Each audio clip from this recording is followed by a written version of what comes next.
TitleMatchNetwork.com. Ray Stevens? Oh, Ray Stevens. What can you, what good can't you say? I mean, a nice guy, could work. I mean, I recall the very first time that I met Ray Stevens was in St. Louis, Missouri. I'd heard Ray Stevens this, Ray Stevens that. And he basically, stayed out around, the Cow Palace for years and years and years. But they brought him into St. Louis. But he didn't mean anything to the St. Louis crowd. Big deal. Opening match, who in the hell are you? Huh. But by the time his little 15-minute match was over with, the people, they were very, very, upset and wanted to kill him. I mean, he was just that kind of worker that could walk in there cold and had the ability to have a match that people could understand. I mean, and get behind. You then went to San Francisco territory for a little bit, and you worked with Roy Shires for Yeah. Roy. What are your memories of Roy? Oh, listen to me, goddammit. You fuckers, you can't understand this fucking business. It's just three things. Goddammit, a few wrestling holds, couple of high spots, chopping meat, a fucking few bumps. Goddamn, what's hard about that? Me and fucking Ray Stevens were the greatest. And Shires had that goddamn way about him, that he pushed guys.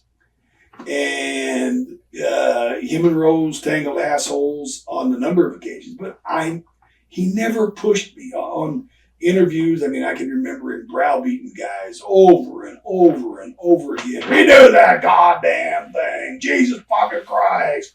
We're going to have to be here a while. I'm going to take it out of your fucking check.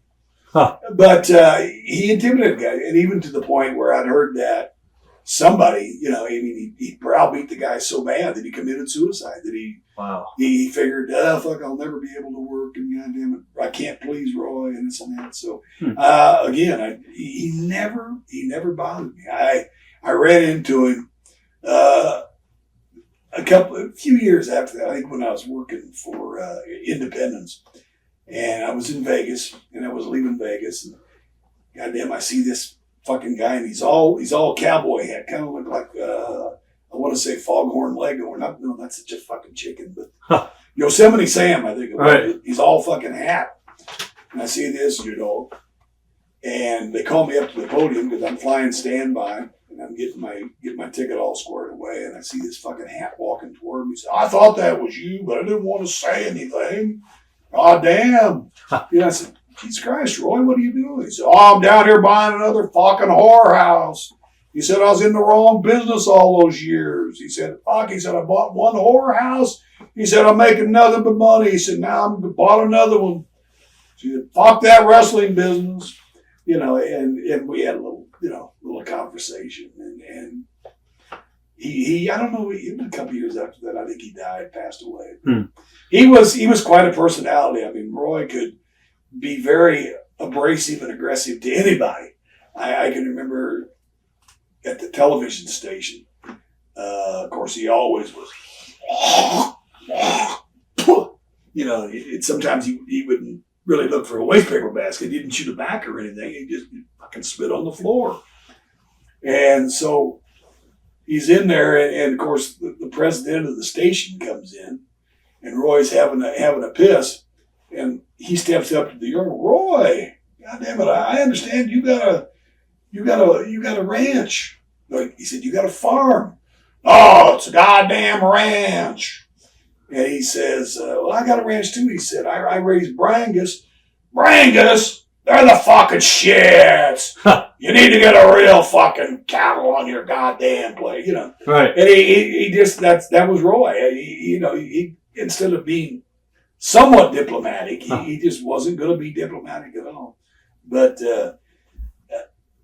again, I never had any troubles with him, and we didn't always see eye to eye, but he always paid me, and I didn't have anything evil to say about the guy. He, like I said, he was a personality. Memories of the Grappler. Oh, Linden, again, a real sweet guy. I mean, a very good worker, in his own right. Came out to Oregon and probably was Don Owens' first official booker. Up to that point, Don Owens didn't have a booker. He'd get together in the dressing room with, the guys that he could depend on to draw money. And he'd say, what are we going to do? And the guys on the card would, put together their ideas and hash out something. And that's what they would go with. But then Don hired Lynn as a booker, and Lynn had good ideas. It was just a period of time in which he now inherited. There was now a commission that allowed no blood, no juice,